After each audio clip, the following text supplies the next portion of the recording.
Nabi SAW pun berkata, ilhaq ila ahli suffah, pergilah kepada ahli suffah, panggil mereka datang kepadaku. Qala, Abu Hurairah menceritakan, ahli suffah ialah tetamu-tetamu Islam.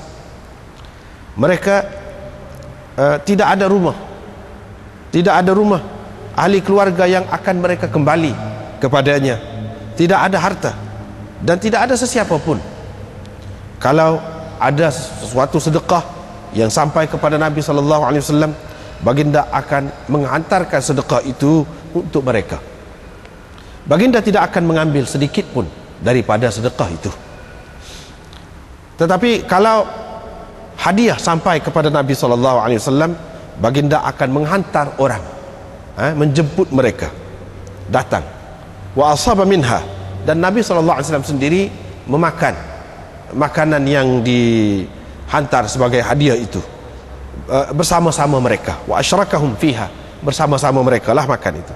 Fasa'ani dzalika, maka Abu Hurairah menceritakan, bila dia tahu ini hadiah untuk Nabi SAW, maka saya pun merasa tidak senang hatilah dengan keadaan itu. Saya pun kata, apalah adanya susu ini kalau hendak diberikan kepada ahli suffah yang begitu ramai. Akulah orang yang paling patut mendapat susu ini untuk mendapat kekuatan, kerana dia lemah sangat. Apabila dia datang, ataupun dalam setengah nuskhah itu dia kata, fa idza ja'u, apabila mereka datang, ramai-ramai itu mari, fakuntu ana u'tihim, maka akulah yang akan disuruh memberi mereka kepada mereka. Wa ma asa an yablughani min hadzal laban, entah sebanyak mana akan sampai kepada saya akhirnya susu ni.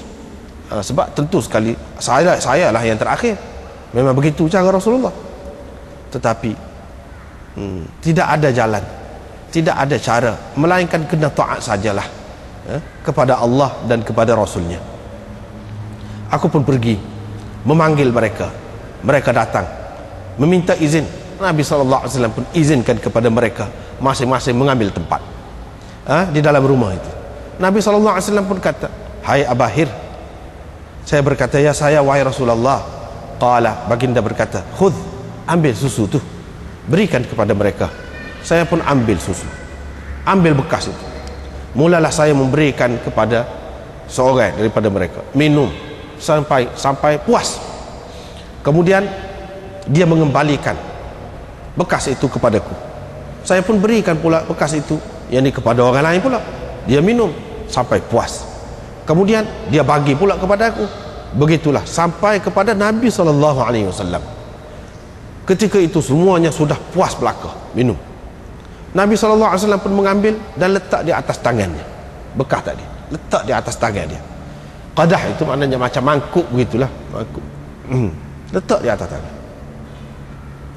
Dia pun tengok kepada saya sambil tersenyum. Dia tengok, dia kata, Abahir.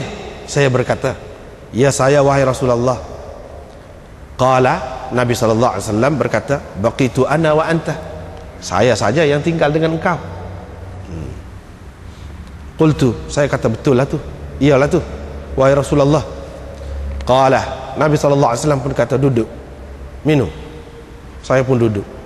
Fasyaribtu, saya minum. Nabi SAW kata, minum. Saya minum lagi. Terus dia berkata, minum.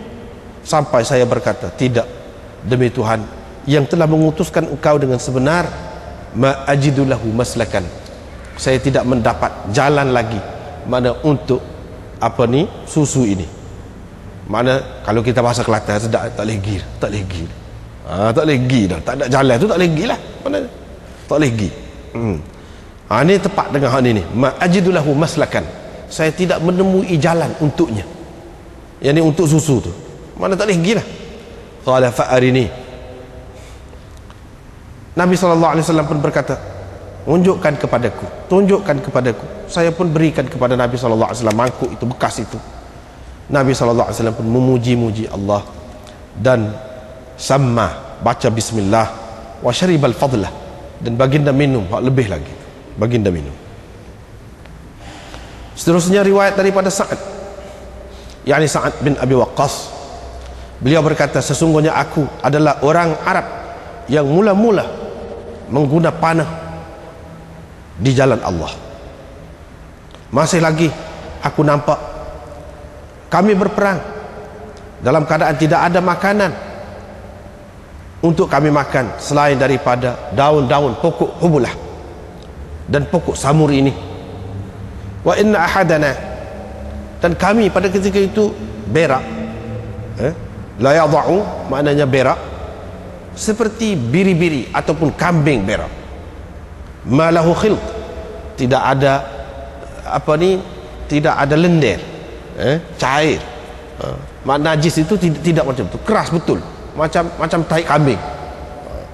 Pasal apa? Makanan terlalu ringkas, makanan seperti kambing, maka daun-daun kayu gitu. Thumma asbahat Banu Asad tu'azziruni 'ala al-Islam. Kemudian Banu Asad mahu mengajar saya tentang Islam, mahu memperbetulkan tentang Islam. Saya khibtu idzan, kalau betullah begitu, rugilah aku dan sia-sialah usahaku, yakni pada masa lalu. Diriwayatkan dari Aisyah, katanya keluarga Muhammad tidak kenyang semenjak datang ke Madinah kerana memakan bur, yakni gandum, kerana memakan gandum selama 3 malam berturut-turut. Tak pernah kenyang 3 malam berturut-turut dengan makan gandum, tak pernah, sampai Nabi SAW wafat.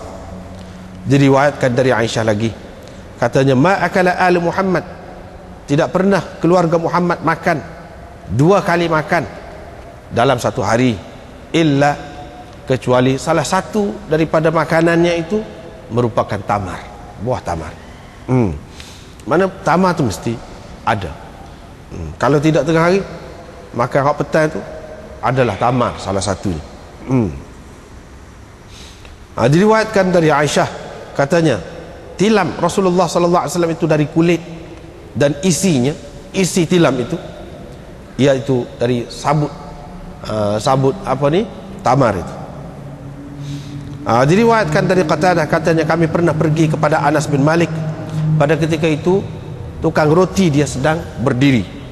Faqala, Anas berkata, makanlah, kamu makanlah.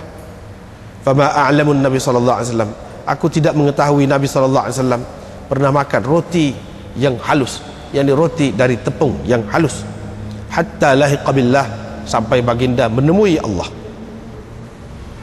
Wala ra'a, dan baginda tidak pernah melihat kambing samitan bi'ainihi, kambing yang dipanggang seperti ini dengan matanya, tak pernah sama sekali.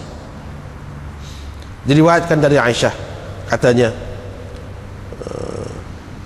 kana ya'ti alaina asy-syahr, selama sebulan berlalu kepada kami dalam keadaan kami tidak menyalakan api, maknanya tidak berasak dapur lah, kita kata. Innama huwa tamru wal ma, makanan kami hanya tamar dan air, kecualilah kalau dibawakan kepada kami sedikit daging, ataupun dalam setengah nuskhahnya bil lahmi, daging, kalau orang buat mari daging sebagai hadiah. Diriwayatkan dari Aisyah, katanya beliau berkata kepada Urwah, anak saudaraku, ibna ukhti, yakni Urwah tu anak saudara dia, sesungguhnya kami nampak 3 kali anak bulan selepas 2 bulan, mana 3 bulan lah, 3 kali anak bulan nampak. Dan dalam keadaan begitu rumah-rumah Rasulullah tidak bernyala api, yakni tidak berasak dapur dia. Faqultu, Urwah pun berkata, kalau begitu apakah yang menghidupkan kamu, yakni kamu hidup bagaimana, kamu hidup dengan makan apa? Aisyah kata, al-aswadan, 2 benda hitam. Al-aswadan, 2 benda hitam dia panggil begitu, yaitu air, tamar dan air. Dalam bahasa Arabnya disebut al-aswadan, 2 benda hitam. Kecuali kalau jiran-jiran Rasulullah dari kalangan Ansar itu ada memberikan unta, yakni untuk diambil susunya, mereka berikan kepada Rasulullah sallallahu alaihi wasallam, barulah Nabi sallallahu alaihi wasallam memberi kami meminum susu itu. Seterusnya riwayat daripada Abi Hurairah